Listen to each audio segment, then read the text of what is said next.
Hi, this is the completion of the heated steering wheel retrofit onto a BMW E46.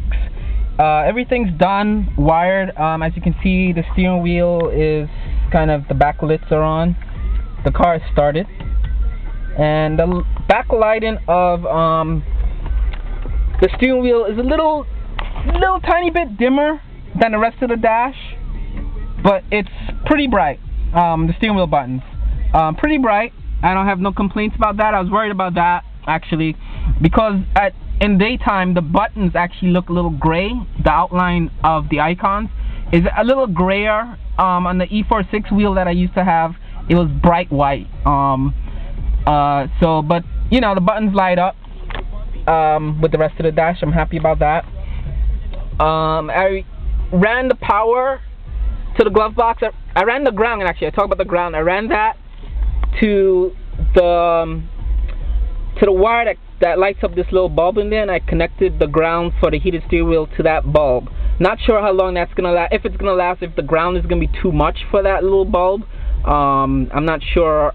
I don't know much about grounding sources in the car, but the reason I used that for the ground is because the ground wire was too short, and it only reached up to like that point, and I was either gonna ground it to the cigarette lighter element, but the wire is like, the ground wire that goes to this element is like really thick. It's like my little pinky finger, and there's no way for me to connect to that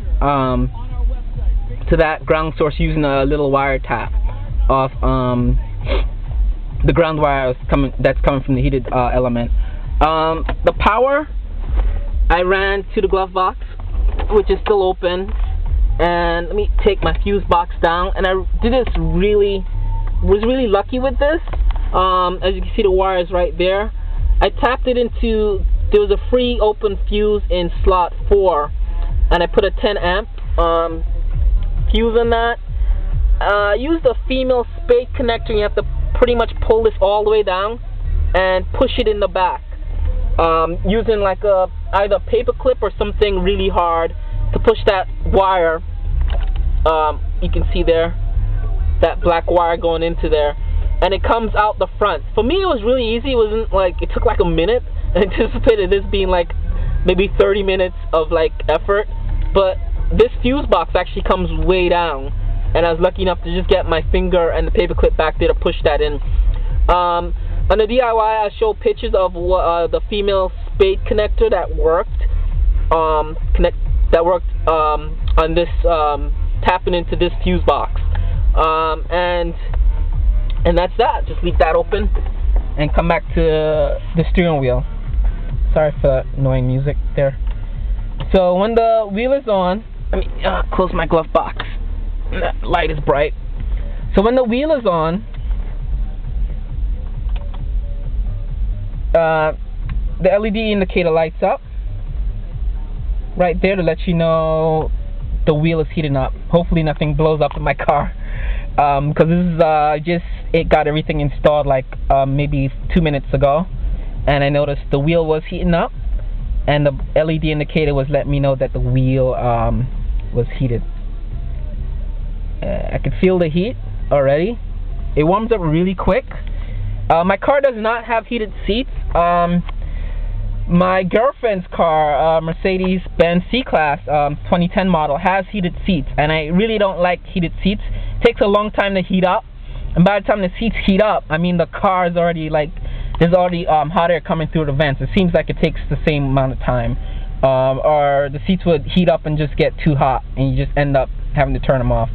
But this, I've never had a BMW heated seats. I have a friend that has BMW heated seats, and he claims his seats heat up much faster than the C-Class that we have.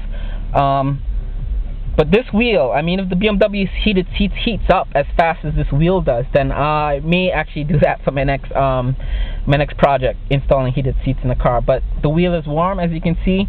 It's not really that cold outside. It's 43 degrees. It's a nice warm weekend in New York. And to turn the heat off, you just hit the button again. A lot of people that did this project had problems with the heat just being on all the time and killing your batteries, but because it's connected to the fuse in the fuse box, let's go back over here. I'll just talk about that real quick. The top row of fuses is only on with ignition. So once you take the key out of the ignition, everything in this top row turns off. So by doing this, connected to this free fuse in slot 4, I have better pictures of how I did it in a write-up. Ensures having my fuse and my power coming from this slot, this top row, ensures that when I take my key out of the ignition,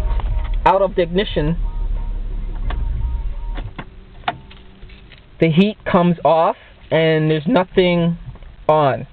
There's nothing killing my battery. I could leave the car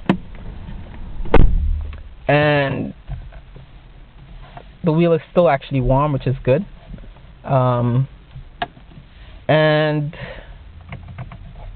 it's not on. It's not drawing power from the car anymore, which is good. So that is kind of how you'd want to do that following this project. Tapping into that upper fuse source. Let me start my car back up. Make sure everything is okay, nothing's blowing up in here. That little bulb is actually still on, so the ground is not killing the bulb, which is good. That's my Bluetooth. So this looks like this is gonna work.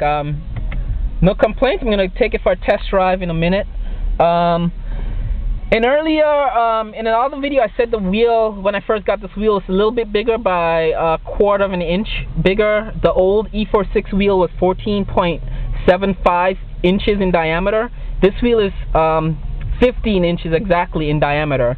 And I think the largeness of this wheel comes from the top arch being bigger. If that's kind of the best way of explaining it. The wheel itself doesn't feel bigger, but just the arch over here is what you'd notice as the increase in size. But it steers the same. It doesn't feel like a truck wheel. It's still sporty. It's still tight and precise with the car. It doesn't feel like loose or anything like that. And that's pretty much it for this project, which is the heated steering wheel retrofit. This wheel came from a 2006 BMW X3, and my car is a 2001 330i E46 sedan.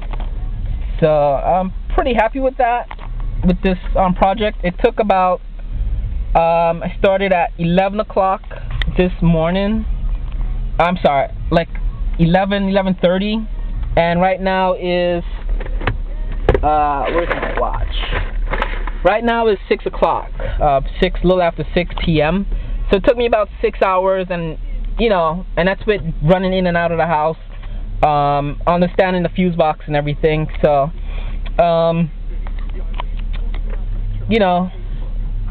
if you follow the write-up, it should take you more than maybe 2 hours. Swapping the steering wheel was the easiest part of it. That probably took about an hour. Running the wires from here through my car to the fuse is also easy. All the parts of this DIY, this project is easy, but just understanding the concept of tapping into the fuse box is what took me about maybe 2-3 hours of DIY time. But once I explain that in my write-up, it shouldn't take you more. This whole project shouldn't take more than maybe 2 hours. Hour for an expert or someone that's been working in these cars before. But yeah. So that's the heated steering wheel retrofit. Very happy with that, this project.